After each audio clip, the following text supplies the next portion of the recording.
Hey guys, we're opening a Fat Pack today, but first, we're going to do a little announcement. We have some special standard videos coming up. Not this week, next week probably, as it's finals week. We have 3 finals, both me and co-second number 2, on Wednesday. So, we're going to be super stressed out, and our week's going to be kind of busy. So we're going to get through these finals, get them done with, and then next week we'll be back with some standard videos. We have a red, white, black aristocrat style deck lined up, a junk constellation deck, a Grixis mid-range deck, some other fun decks lined up for you guys to watch and hopefully enjoy. Maybe some modern videos also along the way. We're not sure yet. But we just wanted to let you guys know we're still doing this. We haven't quit. Today we're going to be opening a Fat Pack, like I said. So please enjoy this. This is Monday, right after the SCG Open. That happened as the first standard event with the new cards. I didn't get to watch it yet. I heard there was a Junk Reanimator there, which makes me happy, because I've played that deck, but I don't know what else has been there, what other decks have been spoiled, but any decks that we have lined up for the stream that I said were made before that, and we have no idea. So, if there's a deck that we were playing that was already made, it's just 2 people thinking alike. It's not really that uncommon. So let's go and get to this Fat Pack. Here's what comes with the Fat Pack. You get your 2 awesome deck boxes. One's Johnny, one's whatever that thing is, some kind of weird merfolk. You get a little player's insert guide. You get pack basic lands, a bunch of basic lands, as you can see, just a ton of them, and a nice little D20. Also comes with 9 packs, which we're going to go ahead and open. You can hear it opening in the background. Alright. We're just going to go through the comments without really saying them, because they are a ton of bulk cards, but I'm going to go through them slowly so you guys can see them. Fauna Fire. Alright, here's the uncommons. Tower Archer, a card I'm excited for. 2-1 reach hexproof. Probably going to see play in like any hexproof decks that pop up. It's also not terrible as just a 2-mana 2-1 in like some kind of aggressive green deck sideboard, the same style of Witch Stalker. It's just something that's hexproof that can't be killed. Brain Magnet. I definitely think that this is going to see play in the Junk Constellation deck I'm building. This is definitely going to be in there.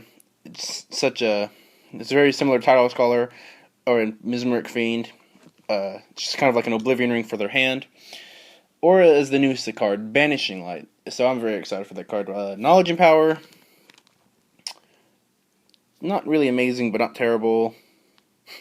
Not the most things. And my worst fears. I pull a worst fears in my Fat Pack. At least it's a mythic, right? No, not really. Minotaur token and a Flames. Worst fears. Only you didn't get exiled. But that's a nice card. Mindslaver style cards are always nice to have. They tend to be very good. If I see any comments of note, I will just tell you guys. Man, I wish I had a better camera set up. Here we go. Colossal Heroics. Alright, so it's a Savage Surge with Strive. Strive cost is a Savage Surge. Not terrible, not amazing. Spiteful Blow, not really good at all. Reviving Melody, not terrible. It's a perfectly fine card. Very good budget option.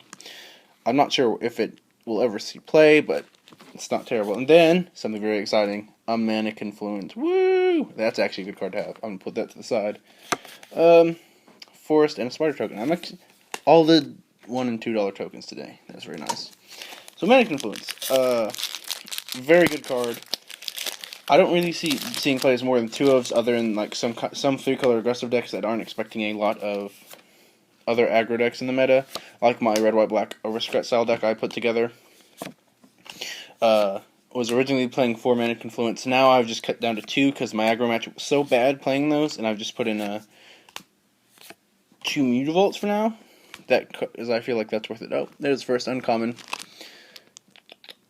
That is a very powerful effect. If you build some kind of white heroic deck, I think you definitely want this in there. Being able to instant speed give something double strike. And if you start flooding, being able to give more than one thing double strike is probably going to kill many, many people.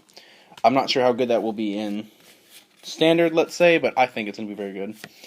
Nightmarish End. It's like the Warped Physique from the Ravnica block. but one more.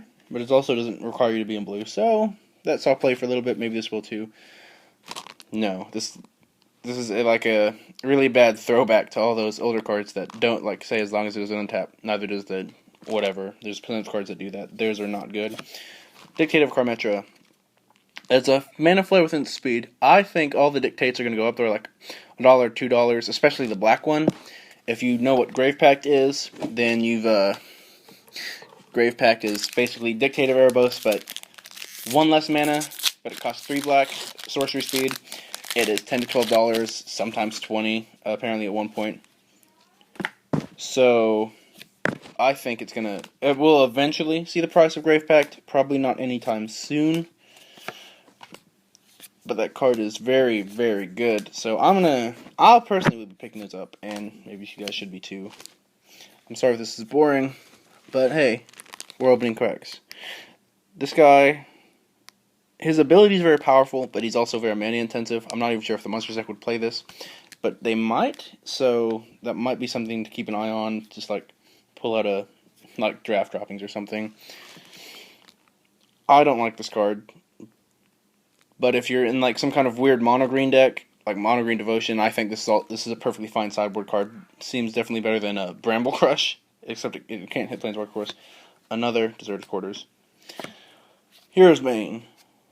Not a terrible card. It might do something in Standard. I definitely see it. Like I like it personally. I'm not sure if I'll ever actually play it though. And then a perfectly fine like just sideboard card. If like the enchantment creatures in the Theros block start seeing a lot of play, this card could actually be really good. Very similar to the Doomblade, as like it has the restriction, can't hit things of the other. But definitely something that could be a very fine Doomblade replacement. Alright guys, sorry about that. I had to stop the video for a second, had to go do something, but hey. I don't think you guys really care. As you notice, I also changed things around slightly and just hit the camera. But, giving myself a little bit more room behind the camera. Still wish I had. Ooh, Magnum Spray. That card's exciting. There we go. Maybe. Hit the camera again. Really bad at this. There's some more comments. There we go. Oh, here we go. Okay. Feather Cockatrice. I think this card is very interesting. I don't know what kind of a role it would, if any, would play in Standard. But it's certainly a very powerful card, especially in Limited.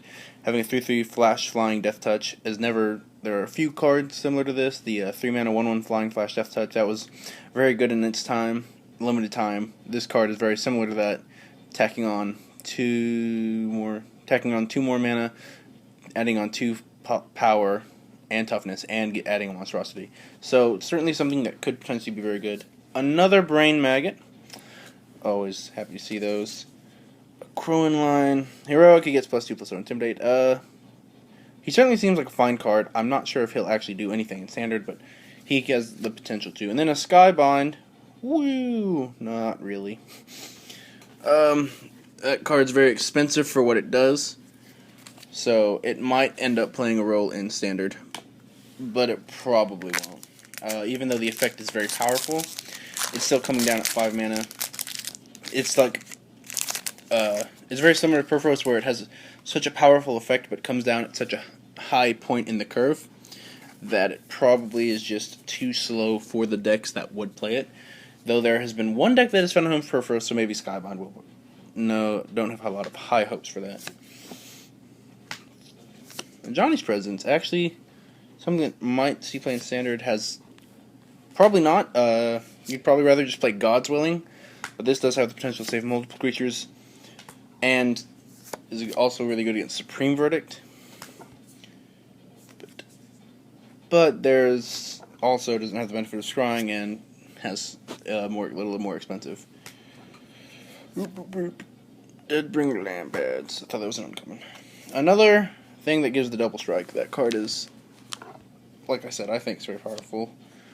This guy, the Constellation creature you control, target creature must be blocked this turn. It's a very powerful ability, but still, once again, coming down at 6 mana, it seems like I'd want to go in an aggressive deck. but 6 mana is far too much for an aggressive deck, so maybe some kind of mid-range deck, but I don't know what kind of mid-range deck would want that card. Cyclops Eternal Fury, very powerful. In EDH, you'd probably not. You'd probably just rather play like Maelstrom Wanderer, so I don't really see this thing playing anything, but also, once again, being at 6 mana, so a lot of your things are just already good at that point. Deicide. I don't know how much this is right now. I think it's really cheap. A lot of people thought this was really good. I also agree. If the enchantment cards in this block actually start to see play, this card is going to become very, very good. Maybe even main deckable, depending on what actually starts seeing play in Standard. There's already plenty of targets. Attention Sphere, the new Oblivion Ring, Banishing Light, Underworld Connections, Gods that see play.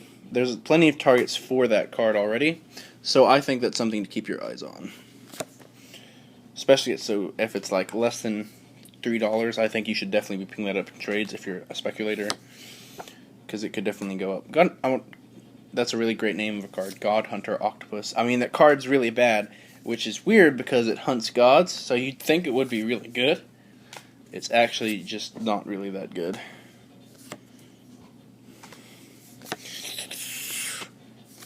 Here we go. Hour of Need. A card I personally am very excited for.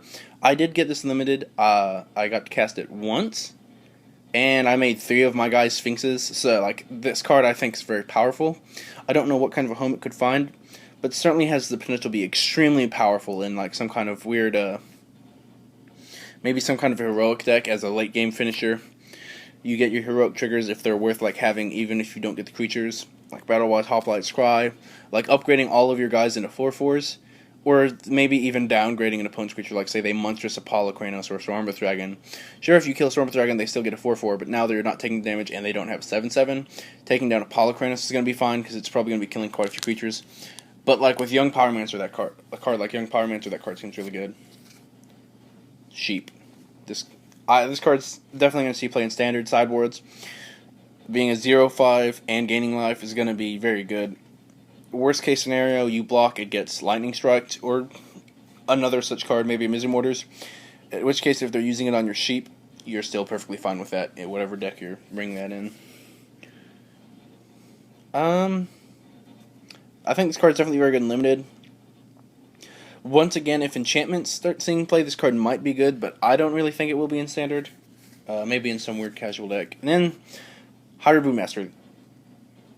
I don't know how to feel about this card. I'm definitely going to try this in EDH. This ability is so powerful, has the same monsters as Polychronos, and then the Devotion decks. We saw those monsters aim for like 15. If you monster this guy for 15, and your like end of turn monster 15, they don't kill it in response, they're going to die the next turn. Even if you just monsters that, say for like 4, you still get 4/4 Hydras, so that's going to be a very powerful effect, and I definitely think that's going to be worth keeping an eye on. Alright, down to 2 packs. We got a Mana Confluence, so I'm not too upset about this fat pack. I'm very happy just pulling the Mana Confluence. Noah Johnny. Rouse the Mob. Here's a comment I actually think is going to be very good. +2/+0 Trample is very good ability, so that card might actually see play in the heroic decks. Another Feast of Dreams. This one's not foil. The Doomblade-like card I was talking about earlier definitely has potential to see play. This card is also very interesting. Heroic, it gets +1 counter. Whenever +1/+1 counter is placed on it, it removes another counter from a creature opponent controls. A lot of the heroics guys say put a +1 counter, and there are also a few other creatures that just randomly get counters put on them, so he might be very good. This guy I also think is really good. Heroic, being able to reanimate something with converted mana cost 2 or less. I went ahead and put this in EDH deck and have loved it so far. He's also very good in Limited. He's probably not terrible in Constructed either. Being able to reanimate things is very, very powerful. Interpret the Signs. This might be good in some weird like Prompt Triggers on an EDH deck, but I'm not even sure it's good there, but in any other constructed format, this card's just probably way too slow at 6 mana. Underworld Coinsmith. A lot of people really like this card. I do too. This is definitely in the Junk Constellation deck I'm building. I don't know how good it's going to be, but I think it's something you can definitely keep an eye on. Dictate of Twin Gods. Just another Furnace of Wrath, so like the EDH decks that play Furnace of Wrath, this just gets added in there, being one more, but having Flash, so it's a little harder to deal with. Still just an enchantment, so just as hard as Furnace to deal with, but you also get to play it at the end of turn, or in response to something that someone is playing on someone else to completely blow them out. And then Kruphix Insight. After rotation, I think this card, if there's like another Obs style card, or even if it's just like some other Rescue from the Underworld style card, Gunk Reanimate might still be a thing, and this card would, I think, definitely be in there. It grabs whips, grabs the enchantment creatures you're playing, like Corsair, Kruphix, if you play those. So, definitely not, but like I was saying, definitely not terrible. I think Kruphix Insight is definitely something that might see play after rotation. It's like a 2-of. Being able to dig 6 cards and grab 3 things, very powerful. Another Magma Spray. I think that card is definitely going to be good in Standard. Kills things like Voice Resurgence. It's good against the aggressive red decks, or just like any aggressive deck that plays like the non-green-white aggro decks. It has the potential to be very powerful in those decks. 1 blue, 1/1 can't be blocked. There's a lot of 1 blue, 1/1s. None of them are normally powerful. So that's what Renowned Reaver. That's what makes those tokens. This card might be good. I'm not sure. Maybe if you sideboard this in like some weird, like the blue-black heroic deck could sideboard this for the other aggressive matchups. Being able to give Lifelink for 1 mana and Death Touch, as well as giving a buff, is going to be very powerful. Thought Render Lamia. I don't know how to feel. Its ability is certainly potent. Just Constellation being able to make people, each opponent discards a card. This would obviously only be in like good against the Sphinx Revelation deck, being at 6 mana, like it is. Still, having 5 power is going to also be a good clock. It also might still be a little too slow for the Sphinx Revelation matchups if you're playing some weird, like, Constellation deck. Reprisal, I think this is definitely going to be a solid sideboard card in Standard. Here's a card I'm very excited about. He's a 4 mana 6/6, but when you take damage, you have to sacrifice him. He's still a 4 mana 6/6. And if they attack with multiple guys just to get this guy off the board, you still get to kill one of them, and it may still have been a very bad attack for them anyway, with the still to get this guy off the board. So I think this is definitely something that could see play in Standard, being like just the power. This is another example of power creep. Polykranos, Arbor Colossus, Hydra Broodmaster being a 6 mana 7/7. This guy, he's certainly very potent. I'm not sure if he'll find a home, but I think he's something to keep on. Hall of Triumph. I think these are like $1 right now when I'm filming this. I think you should definitely be getting your hands on these at $1. They're perfectly fine in like the monocolored aggressive EDH decks. I think they're definitely going to be able to see play in Standard. It's just like Spear of Heliod with 1 less ability. So people always, the mono white weenie decks wanted to play like 4 Spear of Heliod, but they couldn't have more than 1. This allows you to have that very powerful ability of having Anthem without having to worry about drawing 2 Spear of Heliods. So it could be like 2 Spear of Heliod, 2 of this, or like 3 in 1. Like, this is definitely something that you should probably be picking up. So, there was our Fat Pack. Not the most exciting Fat Pack, but not the most disappointing Fat Pack. I think this is a very fun Fat Pack, very average, and I'm more than happy to just get an average Fat Pack. Plenty of comments and uncommons, as you can see, that I don't want. They're perfectly fine to just give to the newer players in your area to build their collection. You do still get the sweet little deck boxes over there, and the dice. The dice is probably the best thing out of those 2 for the non-casual players, as people like me sleeve up our decks because we tend to play with a little more expensive cards, as you've seen on our streams. So if you want to go buy a Fat Pack, don't be afraid to. You also get a nice little booklet. I will go and grab that. That shows you the storyline of Theros. Not Theros, what does it say? The storyline of Journey into Nyx. Here's the nice little Fat Pack. It also has a nice little explanation of certain cards. Top 10 coolest cards out of Journey into Nyx. Number 1, of course, a Johnny, Mentor of Heroes. There's a Godsend on there. Godsend's $20 right now when I'm filming this. If you have those, I think you should be getting rid of those. I definitely don't think they're going to stay at $20. They're just not good enough. Even in Standard, they're only going to be really good against like other creature decks. And they're still a 3-drop. So, in aggressive deck, this is the Godsend's a little slow, even though it can be very potent, and you might want it in certain matchups. You definitely won't want very many. In your main deck, anyway. And you don't really want it against other aggressive decks. You'd rather just have removal. And against control decks, it does pretty much nothing. Because even if they go block with Aetherling in response to Godsend trigger, I'm going to exile him to his ability, so you don't even get to do anything with the Godsend. Unless the creature has trample. But, so yeah, there's my opening with Fat Pack. We can't wait to do our videos, but like I said, we're going to have to wait a little bit for our stress levels to just go down just a tidbit, as college is very stressful towards finals time. So, hopefully that's going to happen in a 1 to 2 week period. Hopefully you guys also enjoyed this, as terrible as I think it was. And have a great day, guys. Bye.